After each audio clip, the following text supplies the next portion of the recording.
اللہ پاک فرماتے ہیں الذین آمنوا وتطمئن قلوبهم بذکر اللہ الا بذکر اللہ تطمئن القلوب الذین آمنوا وعملوا الصالحات طوبی لهم وحسن مآب۔ جو لوگ ایمان لائے اور ان کے دل تو اللہ کے ذکر سے ہی مطمئن ہوتے ہیں، ان کے دل کو قرار، ان کے دل کو سکون جو ہے وہ اللہ کے ذکر سے ملتا ہے۔ جان لوگ کہ اللہ ہی کے ذکر سے دلوں کو اطمینان ملتا ہے۔ جو لوگ ایمان لائے اور نیک عمل کرتے رہے ان کے لیے عیش و خوشی ہے، مسرت ہے اور عمدہ ٹھکانہ ہے۔ آج کے دور میں انسان کے لیے سب سے بڑا مسئلہ خوشی اور سکون ہے، اور اس خوشی اور سکون کے حصول کے لیے سائیکالوجسٹ بیٹھے ہوئے ہیں، سائیکاٹرسٹ بیٹھے ہوئے ہیں۔ اینگر مینجمنٹ، غصے کو کیسے کنٹرول کیا جائے اور معاملات کو کیسے ٹھیک کیا جائے۔ ہم کو شیطان مسلسل ایسے خیالات دل میں ڈالتا رہتا ہے جس کی وجہ سے ہم بے سکون ہو جاتے ہیں۔ ہم کو فکر معاش ہوتی ہے، اولاد کی فکر ہوتی ہے، بہنوں بھائیوں کی فکر ہوتی ہے، رشتہ داروں کی فکر ہوتی ہے، ملک کی فکر ہوتی ہے، پتہ نہیں کیا ہوگا کیا نہیں ہوگا۔ یہ سب چیزیں جو ہیں توحید کے منافی ہیں۔ ایک مومن کو ایسا نہیں ہونا چاہیے۔ مومن کو ہر حال میں اللہ پر پورا یقین ہونا چاہیے، معاملات میں جدوجہد کرنی چاہیے۔ جیسے اللہ پاک نے فرمایا لیس الانسان الا ما سعى، انسان کو تو وہی کچھ ملتا ہے جس کی وہ جدوجہد کرتا ہے، جس کی وہ محنت کرتا ہے، چاہے وہ نیک اعمال میں ہو یا دنیا میں ہو۔ ہم جس حساب سے دنیا میں پریشان ہیں، ہمارے قلب کو، ہمارے اندر کو، وجود کو سکون نہیں ہے، تو اللہ پاک وعدہ فرما رہا ہے الا بذکر اللہ تطمئن القلوب، کہ یہ جو میرا ذکر ہے، یہ میرا ذکر تم کو دل کو سکون دے گا۔ اللہ تعالیٰ نے خود بتایا اذکر ربک فی نفسک تضرعا وخیفۃ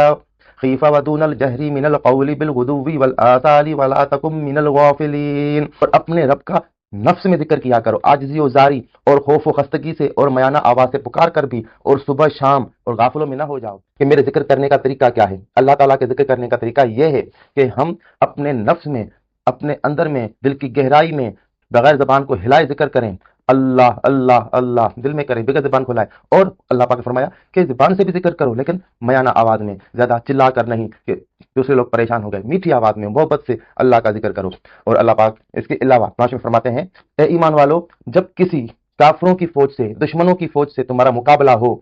تو ثابت قدم رہا کرو، اور اس جہاد کے دوران، اس قتال کے دوران اللہ کا ذکر کثرت سے کیا کرو تاکہ تم کامیاب ہو جاؤ۔ تو جہاد میں دلیری، جہاد میں ثابت قدمی، جہاد میں مستقل مزاجی کو اللہ پاک نے اپنے ذکر کے کثرت سے لنک کیا ہے کہ اگر تم میرا ذکر کثرت سے کرو گے تو جہاد میں تم میں دلیری آئے گی، جہاد میں تمہیں مستقل مزاجی آئے گی، جہاد میں ثابت قدمی آئے گی، اور تمہارے پیر پیچھے نہیں ہٹیں گے، تم بھاگو گے نہیں میدان چھوڑ کے، تم سرنڈر نہیں کرو گے، آخری دم تک لڑتے رہو گے۔ تو یہی اللہ پاک اس قرآن پاک کی آیت میں فرما رہے ہیں کہ ذکر کرتے رہو جہاد کے دوران بھی، قتال کے دوران بھی، تاکہ تمہیں دلیری پیدا ہو۔ تو اللہ پاک فرماتے ہیں قرآن پاک میں الذین اذا ذکر اللہ وجلت قلوبهم والصابرین علی ما اصابهم والمقیم الصلاۃ ومما رزقناہم ينفقون۔ وہ لوگ ہیں کہ جب اللہ کا ذکر کیا جاتا ہے تو ان کے دل چمک جاتے ہیں، وجلت کی معنی ہے چمک جاتے ہیں، پر نور ہو جاتے ہیں، پالش ہو جاتے ہیں، اور جب انہیں کوئی مصیبت پہنچتی ہے، اللہ کی طرف سے آزمائش پہنچتی ہے تو اس پر وہ صبر کرتے ہیں، اور جو کچھ ہم نے انہیں اپنی طرف سے عطا فرمایا ہے وہ اللہ کی راہ میں خرچ کرتے ہیں۔ تو یہ بات بنیادی طور پر یاد رکھیے گا کہ جو بھی حلال روزی کسی کو کثرت سے ملی ہے اور کسی کو کثرت سے نہیں ملی، تو جس کو کثرت سے ملی ہے اس کو اللہ نے دی ہے آزمائش کے لیے کہ وہ غریبوں کو دے، اور جو غریب ہیں ان کو اللہ غربت سے آزما رہا ہے۔ جس کو زیادہ دیا گیا ہے اس پر اللہ نے فرض کیا ہے، لوگوں نے فرض نہیں کیا ہے، اللہ پاک نے فرض کیا ہے۔ پورے قرآن پاک کو بار بار پڑھیے کہ امیروں پر اللہ نے فرض کیا ہے کہ غریبوں کا خیال رکھیں، اور امیر غریبوں کا خیال رکھے، کوئی احسان نہیں کرتے، اپنا بھلا کرتے ہیں، اپنی آخرت جو ہے اچھی کرتے ہیں۔ قرآن پاک میں بار بار یہ بتایا گیا ہے کہ یہ جو امیر ہیں نا، غریبوں کو دے کر احسان جتلاتے ہیں، تو احسان جو جتلاتے ہیں اللہ کو پسند یہ بھی نہیں ہے، یہ تو اللہ کی مہربانی ہے۔ اللہ کی مہربانی کس طرح ہے؟ اللہ کی مہربانی اس طرح ہے کہ اللہ نے ان کو وہ ذہن دیا، ان کو وہ ہنر دیا، ان کو وہ عقل دی، جس سے وہ اللہ کی راہ میں محنت کر کے، جدوجہد کر کے، فکر معاش کر کے زیادہ دولت کما سکتے ہیں، بہتر کما سکتے ہیں۔ اور جن کو اللہ تعالیٰ نے وہ دماغ، وہ ذہن، وہ عقل عطا نہیں کیا ہے، وہ جو ہے نہیں کما سکتے اتنا، وہ اتنی آمدنی اپنی نہیں بڑھا سکتے۔ جو امیر لوگ ہیں جنہوں نے کچھ پیسے زیادہ کما لیے ہیں کیونکہ اللہ تعالیٰ نے ان کو ہنر دیا ہے، تو اس کا مطلب یہ نہیں وہ سارے پیسوں کے مالک ہیں۔ اللہ نے ان کو یہ ہنر دیا، عقل دی، تو اب ان پہ فرض ہے، کسی اور کی طرف سے نہیں، اللہ کی طرف سے فرض ہے کہ تم لوگ جو پیسے والے ہو وہ ان لوگوں کو دو جو ضرورت مند ہیں، اور ضرورت مندوں کی جو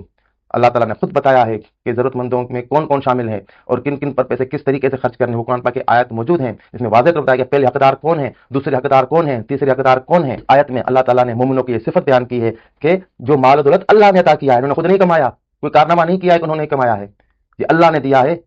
اس وجہ سے کہ ان کو پاس وہ اتنی زیادہ عقل ہے، اتنا زیادہ ہنر ہے، اور یہ عقل ہنر 100% لوگوں کے پاس نہیں آ سکتا۔ یہ جو اسپیکر ہوتے ہیں،